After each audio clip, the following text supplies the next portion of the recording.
And this is from the streets of Philadelphia. It's by Sab Says, and kudos for her bravery in going in and exposing and demonstrating what she has. Here is the video. I'm going to chime in and comment. This is Savannah Hernandez reporting to you from the streets of Philadelphia. Now I'm going to take you guys on a tour of K&A, one of the most dangerous streets in Philadelphia. Also show you guys what some of the public parks look like and try to talk to residents about what it's really like living here in Philly. Upon arriving at Kensington Avenue, you can immediately see that this is a dangerous area. Groups of drug users are sitting on the corner, many of which are high on heroin, crack, fentanyl, or trank. This has become commonplace here in the United States, where you have these major cities and just avenues upon avenues are just scatological. There are just so many drug-dependent, drug-addicted users that are just littering the streets, and it's something that I find tragic and definitely a challenge that we have to deal with as a society. Users would call it the shortened term for horse or elephant tranquilizer. Now, simply driving down the street was genuinely horrifying, but I knew that in order to truly understand the real impact this drug crisis is having on the city, I would have to walk down Kensington Avenue. Since drug users are sitting on every corner, I decided to walk up and talk with a couple of them to get a more in-depth view of the drug use on the streets. And can I ask what you're doing? I'm mixing cocaine and fentanyl together to produce what's known as a speedball, which basically causes you to have a more intense rush than you would with one or the other. Where did you get all those needles from? Talk to me about it. Prevention point. What are they for? For people who need them, so they want to use like dirty needles. So where did you get these ones from? Just like from Prevention point. Gotcha. And they give you like an ID with a number, so like say the cops got you and you had this stuff, like you wouldn't get like arrested for paraphernalia because you have like an ID saying like you're allowed to get them. After sharing the quick comment about how she gets clean needles from Prevention Point, this user then started preparing a mixture of drugs from a little blue packet. There's no real heroin in this. It's just fentanyl and trank. And again, the tragic part is that fentanyl is being used as a poison by China in the United States. And it is not, it's just a replacement for heroin. It's more addictive, it's more potent and cheaper to produce. So why not poison your adversary with it? And it's being distributed by the narcos in Mexico, who have a higher profit margin using it. And the poor people that are suffering is America as a whole, and these users specifically and their families. It is it's tragic.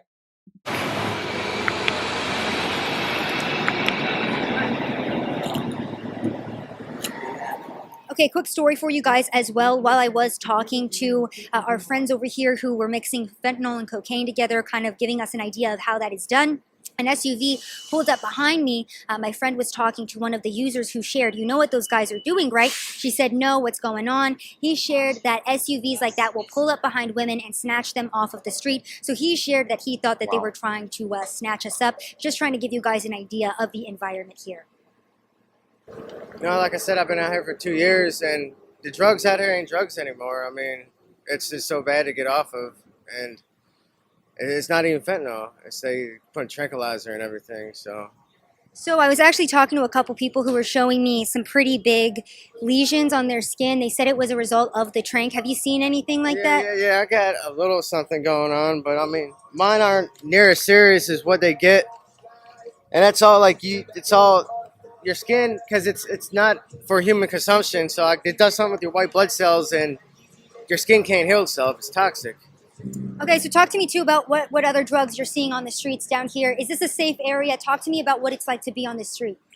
In terms of being on the street, I mean, she was being warned that they were looking to snatch her up, a reporter, an unwise move, but you see the danger that exists just in being here. And you see this poor gentleman. I mean, obviously it's by his own volition that he's in this situation, but he is addicted to drugs. I don't necessarily see that action as being criminal. I see him as in need of help, and we should definitely be using taxpayer funds, in my mind, to help rehabilitate these people, even if it's unlikely. We should have an area that they should be put into for care. Be on the street out here. I mean, every day there's violence, gunshots. I've ducked gunshots. I mean, everyone walks around with some type of weapon, whether even if it's just a 2x4 or stick, whatever. I mean, everything out here, any high you want to get, you'll find out here. And they're making it so cheap now. You buy trays, which is $3. You can get $3 caps of hard, $3 of dope, meth, whatever it is, whatever you enjoy doing. I want to give you guys an idea of how out of control it really is down here. You have raw sewage lining the streets. You have the homeless here. You have immense amounts of trash. And if you look on the ground, you're going to see these orange caps. Now, what those are the caps to the clean needles that a lot of the addicts are being given here on this street from places such as Prevention Point. Now, I was in Portland a couple weeks ago, and comparing Philadelphia to Portland, the crime, the aggression, and the drug use in this area much higher than that in Portland from what I'm seeing. Now, I know a lot of this footage is really heavy, so let's take a quick break to check out these Philly crack chickens. These guys are in a trash-filled coop on K&A, and locals shared with me that they'll lay eggs in the coop, and feeding them is a pastime that some people do enjoy. Okay, now let's get to the part of the trip where I unfortunately get attacked for trying to film the weekly needle exchange in front of Prevention Point. Now, we're currently in front of Prevention Point, which is one of the longest running needle exchanges in Philadelphia. It was started in the 90s, and just last year they distributed almost 9 million needles to addicts here on the street. Now, we were trying to film the needle exchange and it didn't go so well. Again, this is all public property, and I just wanted to show you guys the scene here. We are on K&A. This is one of the organizations that does provide drug users with clean needles. Some people sharing that this is a great program, others sharing not so great. I will just say from my own observations, I have never seen so many exposed needles on the street as I have here in Philadelphia, specifically on Kensington Avenue. I'm really sorry, but before you take, please, no, you are not allowed to film. So we're being told that we cannot film in front of Prevention Point. This is a public street. We're trying to highlight here the drug exchange program, not drug, needle exchange. I apologize here. We're being told that we're not allowed to film what's happening on the streets of Philadelphia. The anonymity of our participants and our patients. We ask that. So we're not going into the building. This is a public street. So you can interview with me here, but I'm highlighting what is happening on a public street here, on the streets of Philadelphia. This is the needle exchange program that is currently happening in front of Prevention Point. If you wanted to see somebody who actually did vote for John Fetterman, right there. Yeah, there's nobody's faces in this. We're highlighting what's happening here in Philadelphia, and we should be allowed to do that. By the way, guys, this is the last thing that my camera saw before it was grabbed by one of the addicts nearby. I began filming on my phone immediately after. Here's that clip. I have this security officer right here who has stolen my property. She refuses to give it back. Would you like to give me my property back? Nope, I ain't giving you your property back. I ain't giving it back. All right, so you have the people on the streets of Philly allowed to physically assault. attack you. Flat out assault. And this is what's allowed to prosper on the streets. So this is what happens when you come to Philadelphia and you try to report on the drug crisis here. And physically attacked multiple times. This woman right over here has my property. She refuses to give it back. We have this woman over here saying that I'm not allowed to report on a public street. I've been physically attacked twice now because I'm trying to report on the needle exchange program. My camera was taken by a drug addict, thrown on the ground and smashed. And then one of their security officers went ahead and took my microphone, smashed it as well. I have this woman right over here who has been making sure to tell me that I'm not allowed to report on a public street. So this is a public area. What they're doing behind me is a needle exchange program, and they do not want this exposed on the streets of Philadelphia, that they are allowing drug addicts to exchange dirty needles for clean ones. Again, I've been attacked twice now. Thank you so much. The security guard took this. Again, this is my smashed equipment. I've been attacked multiple times here. So this is what's being allowed to prosper on the streets of Philadelphia. Again, Prevention Point on K&A. Now, before you label me as public enemy number 1 for filming this, I was genuinely just curious about the program. I never meant to go expose anything, and if this program is so great, why wouldn't Prevention Point want us to highlight what they're doing? On top of that, the only time people get this upset when I'm filming them in public is when they're doing something illegal. Anyway, we spoke to a man who uses Prevention Point's taxpayer-funded program, and he gave us a pretty good idea as to why they probably didn't want us filming them. Has this organization ever given you needles? Can you tell us a little bit about it? Yeah, every day of the week they do a emergency 10-pack. You can go in, get a 10-pack of needles. It comes with, you know, your water, cooker, all that type of stuff. Everything you need to get high. And like I said, actually they're working outside of the law from what I understand, because the needle exchange in Pennsylvania is illegal. But however many, you can walk around, pick needles up on the ground. And Tuesdays and Fridays, if you take them in, they'll give you whatever you take in. So you say you take 100 needles, they give you 200, they'll give you double.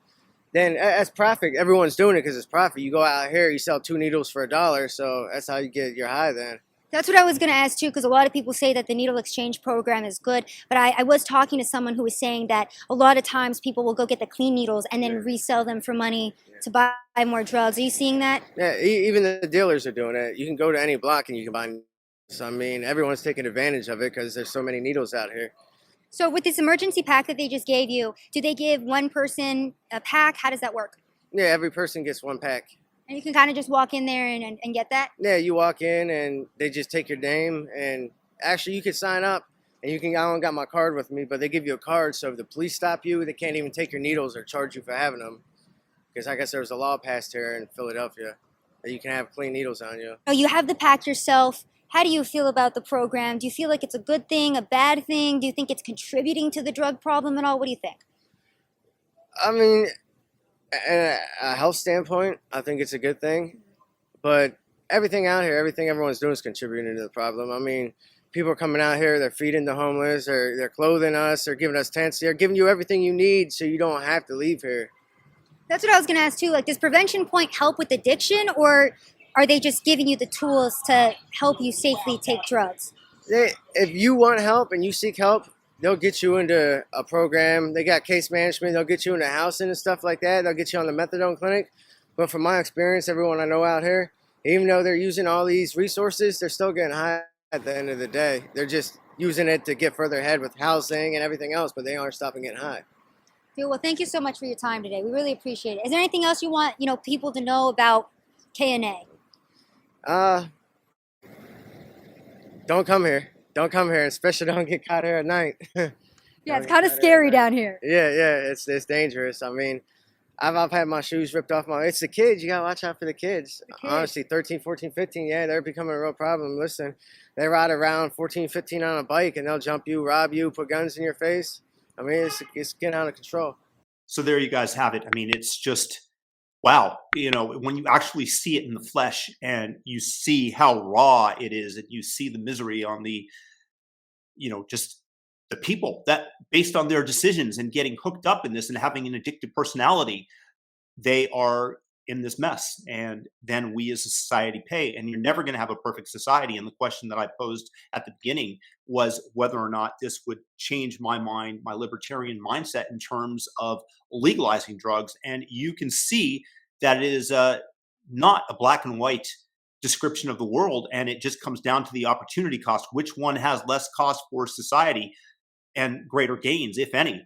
And you can see that there are definite costs to legalizing drugs, to, not going the route of Singapore or Saudi Arabia, where you get caught with drugs, you're a goner, and maybe, that does have a mitigating effect on the spread.